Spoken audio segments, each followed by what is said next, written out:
पहाड़ी गांव सरगमपुर एक सुंदर और शांत जगह थी। यहाँ के लोग साधारण जीवन जीते थे और अधिकतर खेती किसानी करते थे।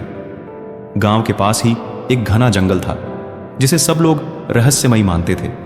बच्चों को हमेशा कहा जाता था कि वे जंगल के अंदर अकेले न जाएं, क्योंकि वहां से अजीब अजीब आवाजें आती थीं।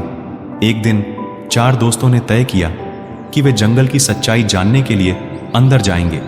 ये 4 दोस्त थे, राहुल, नीना, मोहित और टीना।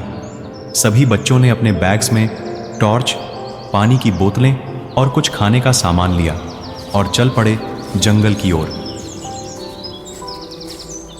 जंगल में प्रवेश करते ही उन्हें ठंडी हवा और पेड़ों की फुसफुसाहट सुनाई देने लगी। चारों ने एक दूसरे का हाथ पकड़ा और ध्यान से आगे बढ़ते रहे।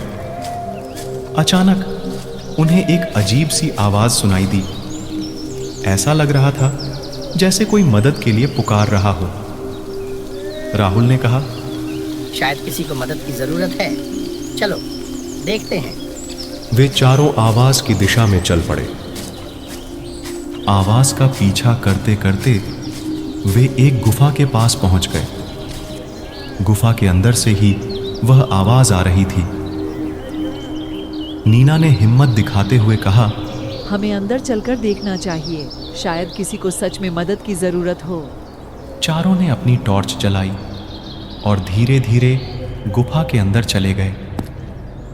गुफा के अंदर बहुत अंधेरा था, लेकिन टॉर्च की रोशनी में उन्होंने देखा कि दीवारों पर अजीब अजीब चित्र बने हुए थे। ये चित्र किसी प्राचीन सभ्यता के लग रहे थे। गुफा के और अंदर जाने पर उन्हें एक छोटा सा कमरा मिला। कमरे के बीचों बीच एक पुरानी संदूक रखी हुई थी। मोहित ने कहा, शायद इसमें कुछ खास हो, हमें इसे खोलना चाहिए। टीना ने संदूक को खोला और उनकी आंखें चमक उठी। संदूक के अंदर सोने के सिक्के, गहने और प्राचीन वस्त्र थे। चारों ने मिलकर संदूक को बाहर लाने का फैसला किया। जब वे संदूक को लेकर गांव वापस आए तो उन्होंने गांव के बुजुर्गों को सारी कहानी बताई। बुजुर्गों ने बताया कि यह खजाना उनके पूर्वजों का है, जो उन्होंने दुश्मनों से बचाने के लिए गुफा में छुपाया था। बुजुर्गों ने चारों बच्चों की बहादुरी की तारीफ की और उन्हें इनाम भी दिया। इसके बाद गांव के लोगों ने खजाने का सही इस्तेमाल किया और गांव की हालत सुधारने के लिए उसका उपयोग किया।